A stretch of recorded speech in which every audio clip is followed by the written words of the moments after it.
Don't miss the tea. Subscribe now. Grab a drink, sit down, and do not move because I am currently spiraling and I need you to analyze this entire mess with me. You know how I get when I overthink, but I swear to God, this time I'm not crazy. Or maybe I am, I don't know, that's why you're here. Okay, so you know her, my best friend. The girl from the Tinder disaster 6 years ago, yeah, her. Let me just rewind for a second because looking back at it now, the history is actually insane and I was clearly blind.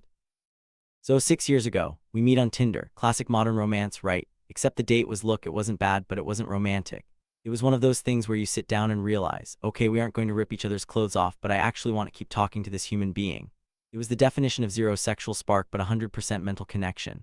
So we pivoted. We friend-zoned each other so hard and so fast it broke the sound barrier. And honestly, I was grateful. She's cool as hell. For 6 years, we have talked almost every single day. I mean, who does that? Who texts a friend good morning and sends memes and life updates every single day for over half a decade? Me, apparently. And looking back, that's emotional intimacy, right? We were doing long-distance emotional support without even realizing it.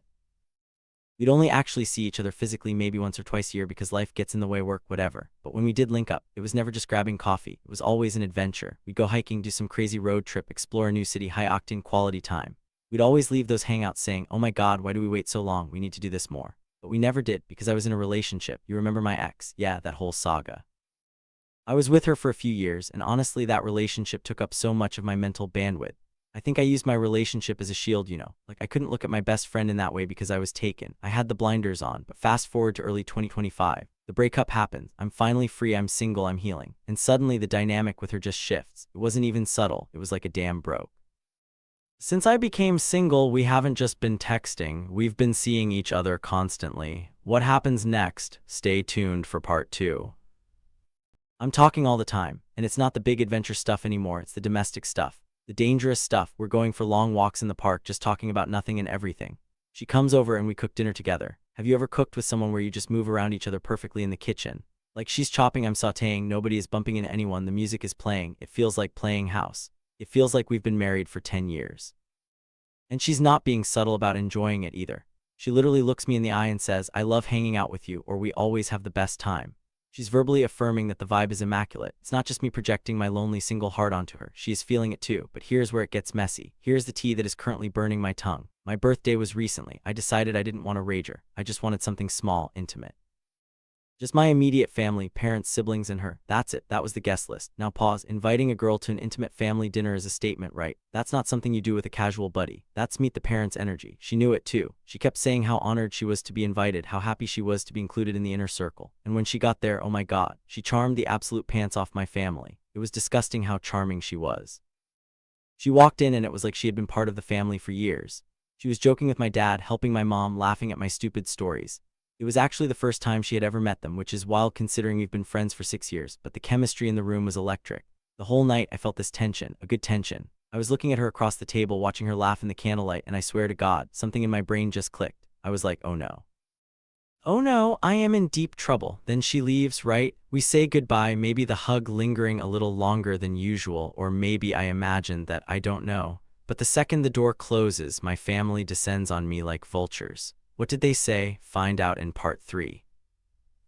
My mom literally turns to me and goes, so what is going on there? I tried to play it cool. I was like, what? Nothing. She's my best friend, you know this. And my family was not having it. They were like, bullshit. My sister was like, I have never seen two people look at each other the way you two do. You guys complete each other's sentences. The dynamic is insane. You complement each other perfectly. My dad even chimed in saying we seemed like a unit. They are fully convinced we are secretly dating or on the verge of it. They were practically planning the wedding while loading the dishwasher. And the worst part, I couldn't even argue with them because they were right. I realized they were seeing from the outside what I've been feeling on the inside. I have become so flirty lately. I can't help it. Now that the ex is gone and I've moved on, I find myself teasing her more, touching her arm, making that extra eye contact. And she reciprocates.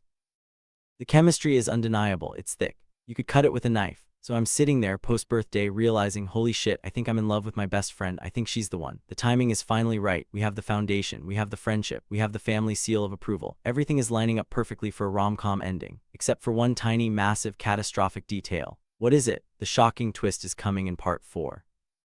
She started seeing someone. I know, don't scream, I want to scream. It started a few months ago. It's this guy. I don't know much about him and I haven't pressed for details because frankly I don't want to know. But here's the thing, she hasn't said it's official. She hasn't used the word boyfriend. It's in that murky early dating stage where they are seeing each other. But he exists. He is a roadblock. So now I am in this agonizing purgatory.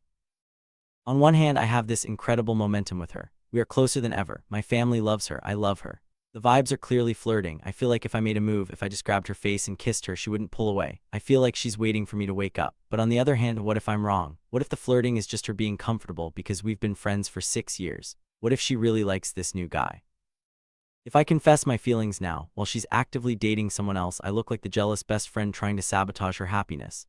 I risk blowing up the entire friendship. If I tell her and she doesn't feel the same way, I lose the daily texts. I lose the cooking nights. I lose the person I talk to every single day. I tried to play it cool, by the way. I casually mentioned to her that I've started dating again too, just to test the waters. To make it seem like I'm not sitting at home pining over her. She knows I'm out there. But honestly, every date I go on feels like a waste of time because they aren't her. So this is where I'm at. I'm standing on the edge of a cliff. Do I act on this? Do I channel my inner main character, drive to her house in the rain, and tell her that I've been blind but I see it now? Do I tell her that my family sees it? Do I fight for her before things get serious with this other guy? Or do I shut my mouth? Do I keep being the supportive best friend, keep cooking dinner, keep making her laugh, and just trust the universe?